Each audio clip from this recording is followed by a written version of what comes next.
ఈ ఏడాది తొలకరి వర్షాలు కురిసేలోపు రైతులకు పెట్టుబడి సాయం అందించనున్నామని వ్యవసాయ శాఖ మంత్రి తుమ్మల నాగేశ్వరరావు వెల్లడించారు. కొంత ఇబ్బంది ఉన్నా మరో 25 రోజుల్లో ఖరీఫ్ సీజన్ ఆరంభం కాబోతున్న తరుణంలో ముఖ్యమంత్రి రేవంత్ రెడ్డి ఇచ్చిన మాట ప్రకారం రైతు భరోసా నిధులు అందిస్తామని చెప్పారు. ప్రొఫెసర్ జయశంకర్ వ్యవసాయ విశ్వవిద్యాలయం ఆధ్వర్యంలో వ్యవసాయ శాఖ సహకారంతో శ్రీకారం చుట్టిన రైతు ముంగిట్లో శాస్త్రవేత్తలు కార్యక్రమం రైతాంగానికి అంకితం చేస్తున్నట్టు తెలిపారు. ఈ సీజన్లో పంట బీమా అమలుపైన నిర్ణయం తీసుకుంటామంటున్న మంత్రి తుమ్మలతో మా ప్రతినిధి మల్లిక్ ముఖాముఖి.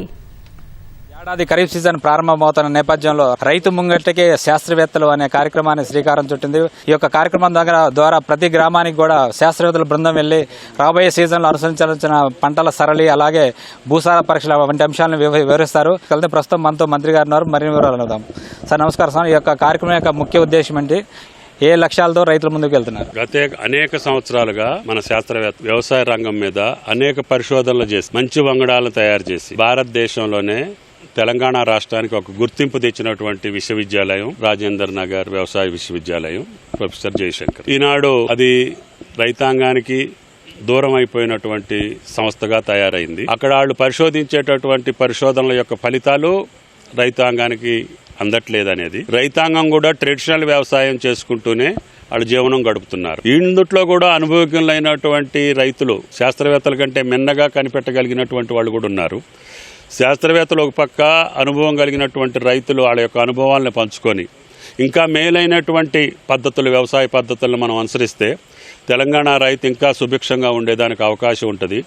కాబట్టి మేమందరం గ్రామాలకు పోయి ప్రతి గ్రామంలో కూడా మేము పరిశోధించినటువంటి పరిశోధనల యొక్క ఫలితాలు ఈ రకంగా ఉంటాయి, మీ యొక్క అనుభవాలు ఏ రకంగా ఉన్నాయి, మీకేమైనా సందేహాలు ఉంటే తీరుస్తాము, లేదు మాకు ఇంకేదన్నా ఫీడ్బ్యాక్ దొరికితే దాన్ని కూడా మేము భవిష్యత్తులో పరిశోధించి మీకు మేలైనటువంటి వ్యవసాయ పద్ధతుల్ని మేము మీకు అందించగలుగుతాము అని వీళ్ళిద్దరిని ఇంటరాక్ట్ చేసేటటువంటి ఒక మహా ప్రక్రియని జానయ్య గారు వైస్ ఛాన్సలర్ గారు ప్రవేశపెట్టారు. ఈ ప్రక్రియ ప్రతి గ్రామంలో జరుగుతుంది. అవసరమైతే వాళ్ళ యొక్క పంట పొలాలకు కూడా టైం ఉంటే తీసుకెళ్ళి ఇదిగో నా పంట పరిస్థితి ఇట్లా ఉంది, నన్ను ఏం చేయమంటారు అని సందేహాలను నివృత్తి చేసుకోవటం, వాళ్ళకి తెలిసినటువంటి విజ్ఞానం మొత్తాన్ని రైతులకు అందిస్తే త్వరగా మేలైనటువంటి వ్యవసాయం చేసుకోవచ్చు అనే ఉద్దేశంతో పెట్టారు. రైతులు చెప్పినటువంటి కొన్ని అనుభవాలతో కూడుకున్న పాఠవాలు కూడా మా దృష్టికి వచ్చినాయి. వాటిని కూడా పంటల బీమా కావచ్చు, విత్తనాలకు సంబంధించినటువంటి ఎరువులు అధిక వాడకాలు కావచ్చు, పురుగు మందుల యొక్క అధిక వాడకాలు కావచ్చు, మార్కెటింగ్ సమస్యలు కావచ్చు, నీళ్లు తక్కువ పెడితే ఉపయోగాలు ఏంటి అనేది కావచ్చు, ఆ రకమైనటువంటి ప్రశ్నలు కూడా రైతుల నుంచి శాస్త్రవేత్తలకు అందుతున్నాయి. దానికి తగ్గట్టు వీళ్ళ పరిశోధనను కూడా దానికి జోడించి రైతుకు నష్టం లేని పరిస్థితి, వాళ్ళకి తెలియని విషయాలు తెలియజెప్పటం, వాళ్ళు తెలుసుకున్న విషయాల్ని మేము ఆకలింపు చేసుకొని ఈ యొక్క వ్యవసాయ శాఖను ముందుకు తీసుకెళ్లాలని ఈ రోజు మీ దగ్గరకు వచ్చాం. ఇప్పటికే పంట సరళి మారాల్సిన అవసరం ఉంది. ప్రధానంగా ఆహార పంటలు తీసుకుంటే వరి అలాగే మిగతాది పత్తి రెండు మాత్రమే మేజర్ ఆక్రమిస్తున్నాయి. ప్రభుత్వ పరంగా రైతులు ఎలా చైతన్యవంతులు చేస్తారు? అందుకని మేము ఇప్పటికే హార్టికల్చర్ మీద ఫోకస్ పెట్టాము. గతంలో తెలంగాణలో పామాయిల్ పంట లేదు. రాష్ట్రం మొత్తానికి ప్రొఫైల్ పెట్టి అన్ని జిల్లాల్లో ఒక మాదిరి భూగర్భ జలాలు ఉన్న కాడ కూడా ఆయిల్ ఫామ్ వేసుకోమని చెప్తున్నాం. అందుట్లో ఇంటర్ క్రాప్ వేసిన వాళ్ళకు కూడా సబ్సిడీ ఇవ్వమని చెప్తున్నాం. ఎకరానికి 51,000 ఆయిల్ ఫామ్కి డబ్బులు ఇస్తున్నాం. 3వ సంవత్సరంలోనే పంట వస్తుంది. ప్రతి జిల్లాలో ఫ్యాక్టరీ ఏర్పాటు చేస్తున్నాం. ప్రతి రైతు దగ్గర మేమే కలెక్ట్ చేసుకొని 3వ రోజునే ఆయన ఖాతాలో డబ్బులు వేసేటటువంటి ఏకైక పంట తెలంగాణ రాష్ట్రంలో ఆయిల్ ఫామ్. ఈరోజు ఆంధ్రప్రదేశ్ మొదటి స్థానంలో, మేము 2వ స్థానంలో ఉన్నాం. నెక్స్ట్ 2-3 ఇయర్స్లో Telangana is the number 1 in the country in oil palm. కాబట్టి రైతాంగం మొత్తం హార్టికల్చర్ మీద దృష్టి పెట్టమని చెప్పి అడుగుతున్నాం. ప్రత్యేకించి రసాయన ఎరువుల వాడకం తగ్గించడంలో రాష్ట్ర ప్రభుత్వం ప్రత్యేక శ్రద్ధ తీసుకుంటుంది. ఎందుకు రైతులు విచక్షణ రహితంగా వాడుతున్నారు? మనం పంజాబ్ను మించిపోతున్నాం.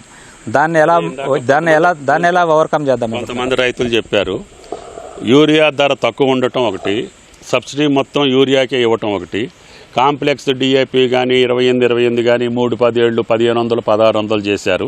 అది కొనలేని పరిస్థితుల్లో మేము యూరియా కొని వేస్తున్నామని అంటున్నారు ఒకటి.